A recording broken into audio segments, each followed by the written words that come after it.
Dagenham East, on a nondescript trading estate, stands one of London's most remarkable new buildings.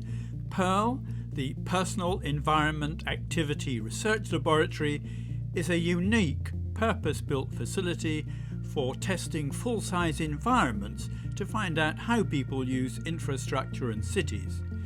It's sited next to a listed building designed by Edward Mills in the 1940s, one of the first concrete shell structures in the country. Ultimately, this building is about us as designers as well, being able to create in the future better places for everyone to live and operate in. Yeah. I think we should go through this door, which is the little secret door. It's actually a fire escape, but we'll take you through straight. So, 100 meters long, 40 meter span, column free, and as you can hear, barely any reverberation acoustically. I mean, it's completely dead for such a huge space, and that's so that Nick can create those soundscapes himself and kind of bring into it what he needs and apply the atmosphere from a kind of completely blank canvas.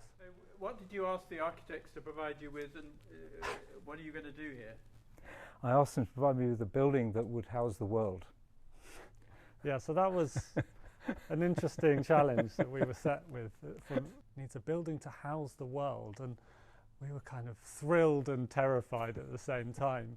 And immediately we knew it was going to be one of those projects that, it's a once in a career project, really, this type of thing. But it's just been extraordinary, and an extraordinary set of requirements in the brief, an extraordinary team of people to work with, and Nick and his researchers, and really at the end, ultimately, a pretty unique building that has been just an awful lot of fun to work on. We've loved every minute of it. Yeah, I mean, if you start with the sound, if you look at the wall, you'll see that there's around about 175 million little holes in it, and that's why the acoustics are the way they are. Behind that is, a very thick acoustic thermal insulation, which is why it's also quiet. So that gives us a very, very good baseline for being able to do many things. We do a lot of hearing work with hearing people. What this does, we create a world in which, for example, a person with hearing problems has to live, and then we can then play with that world to see how we can make it better for the person. And to do that, we have to be able to manage the whole sense of the world, and the hearing is one of them. To get that, we have to bring the sound level down, and then we have to be able to control it.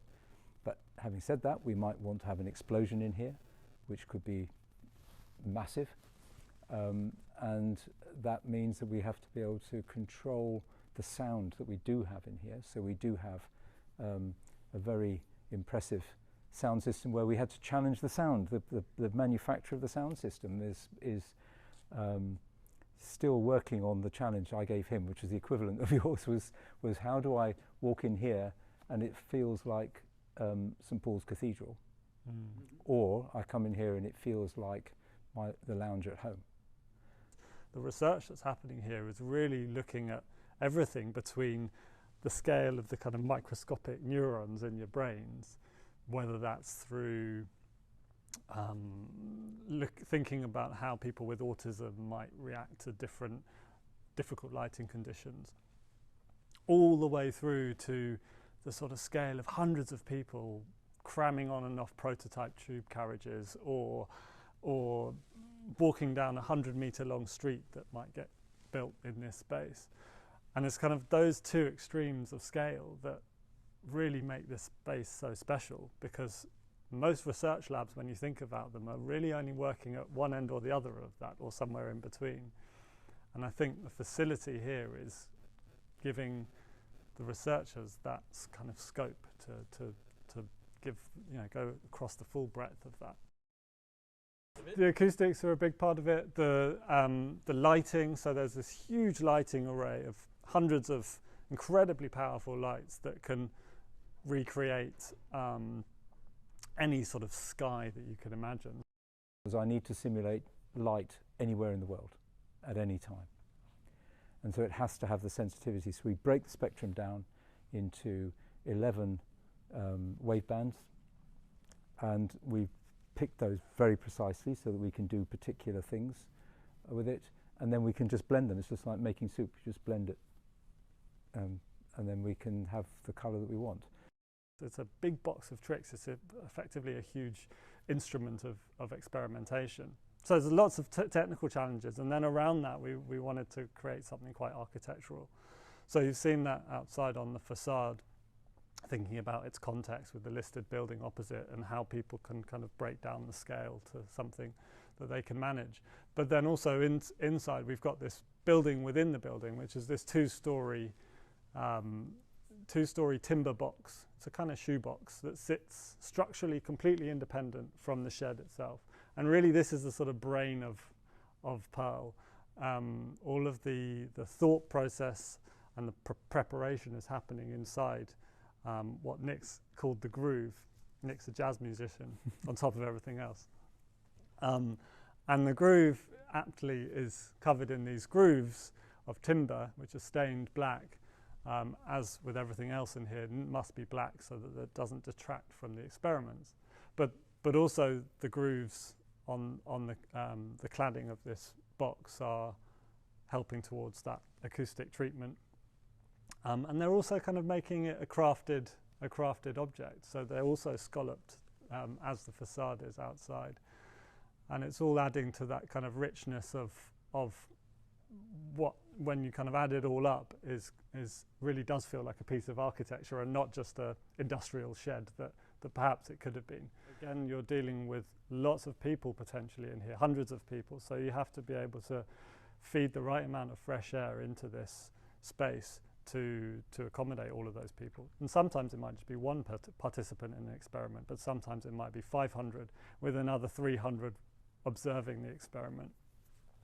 And the way that we've handled that is, in order just to basically keep things as simple as we possibly could, all of the plant is bolted on at one end of the shed in a sort of another bay. We've just extruded the length of the shed beyond the end of the slab space by another bay, and that contains all of the plant for the building and the air source heat pumps on top.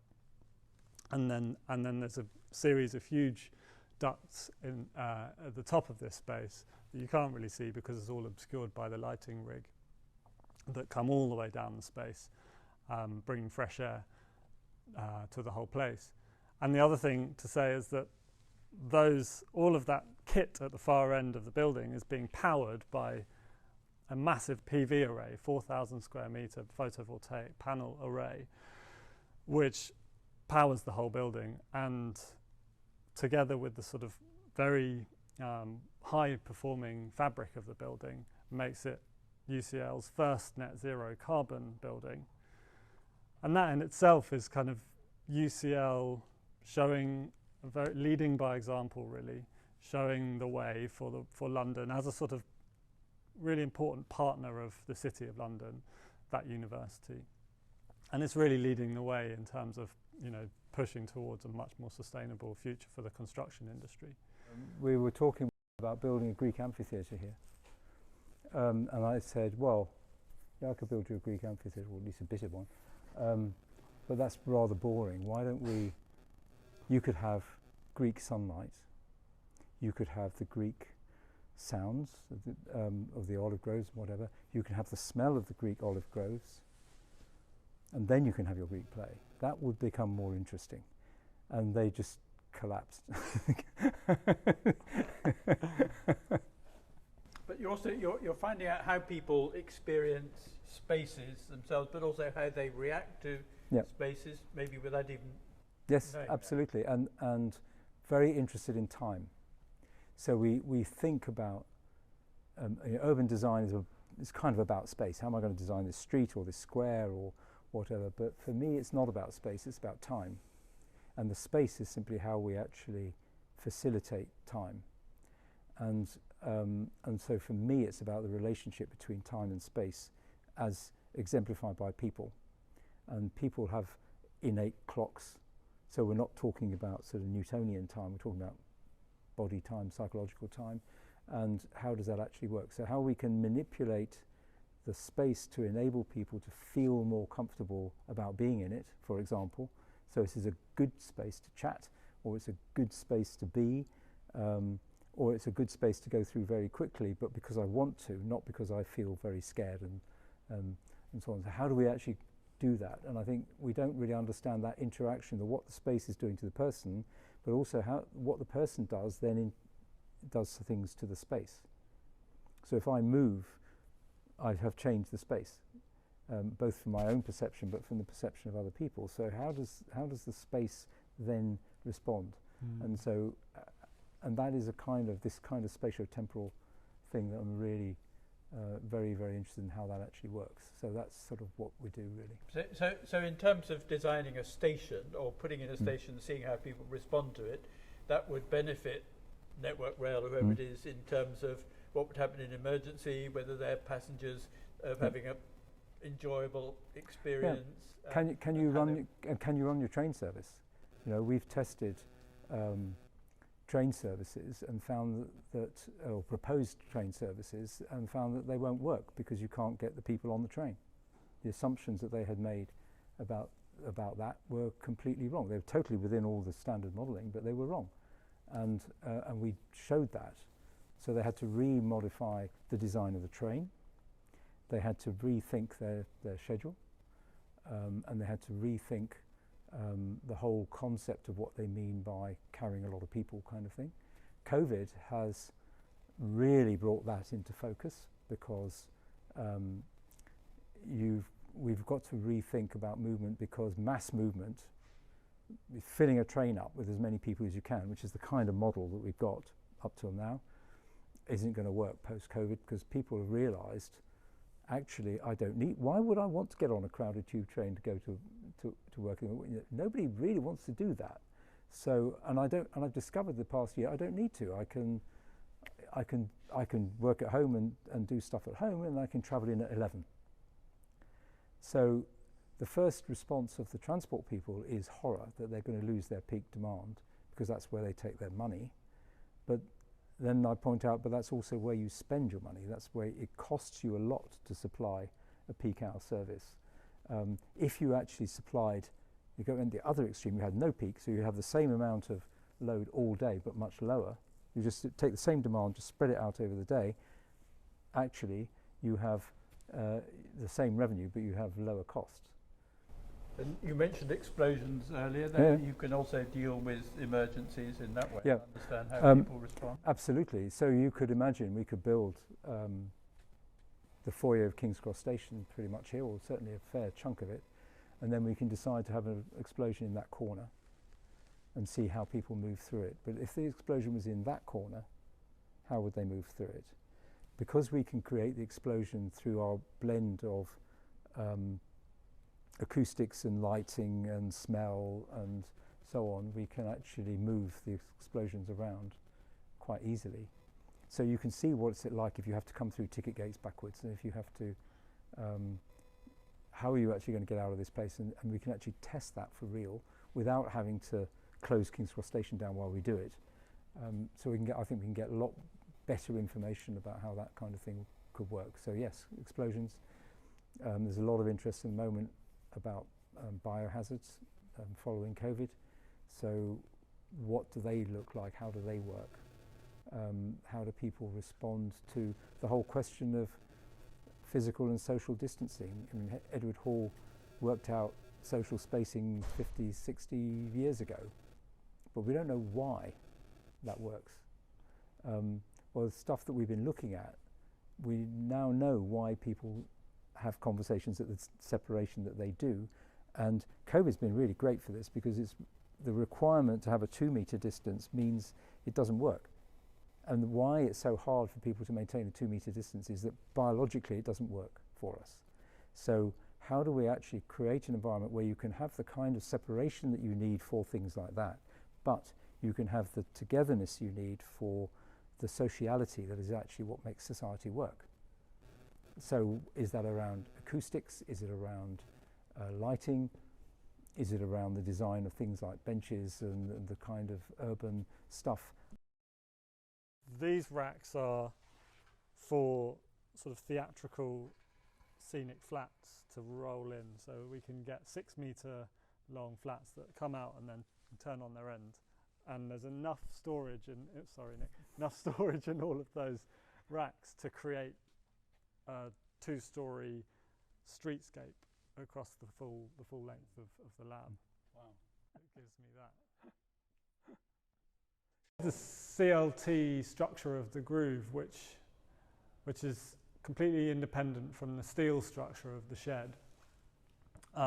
It does have to wrap round the metre deep columns of the steel structure, so we create these really deep window reveals, which upstairs will show you that they actually become little meeting spaces in their own right behind curtains because there's such large alcoves.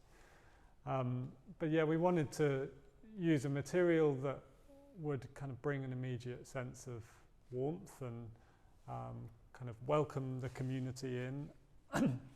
And also it's both structurally looking after itself, but also dealing with the aesthetics of and the finish of the space. So it's kind of killing multiple birds with one stone. And it's the place where the community meet the researchers, and it's that sort of melting pot. And as we move through the spaces, it becomes more and more sort of the domain of the academics. But here it really opens up to blend, provide that welcoming space for the community outside. And this was the other really exciting challenge, I think, as well as creating that lab space. For us, this was the other really brilliant challenge of this brief, was how to build a kind of hyper flexible workspace.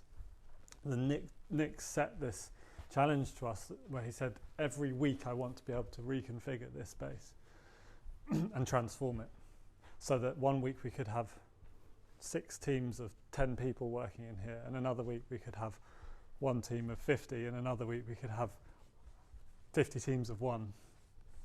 And so actually this has become kind of inadvertently a brilliant prototype for not just for PEARL, but actually for the whole of UCL. And because of COVID, it's now become a really interesting experiment for Workspace generally. How can you create this sort of super flexible space that can deal with a complete kind of multitude of ways in which people are working now? And I like the idea that a team of people might be working here, scribbling on this whiteboard, and then suddenly someone else needs to come and take over this space. And these guys could just pick this off here and come and stick it on the wall in this lovely alcove with, the views over what's actually a car park, but you never know. And then they can close themselves away in here, and then we've got suddenly 10 meeting rooms all the way up this space, which are only separated by a linen curtain, but that's enough to just give you that kind of slight sense of kind of ownership of space and separation from everyone else. More, you can come out onto the balcony. Oh, right. Yeah. The view, it's called. And so again, it's that sort of element of theatre that this space brings. This building is ultimately about how we can design things better in the future. And I think that's just such a kind of incredible thought that one day, and actually maybe some of these things will come out quite quickly. Some of them might take 100 years to sort of reveal themselves, but others might come really quickly. And this place will be kind of spilling out from it this brilliant new ways of doing things, and that are more efficient and safer and better for our kind of well-being and our lungs and whatever else it is. And that's really exciting, and I'm sure I'll never do another building like this.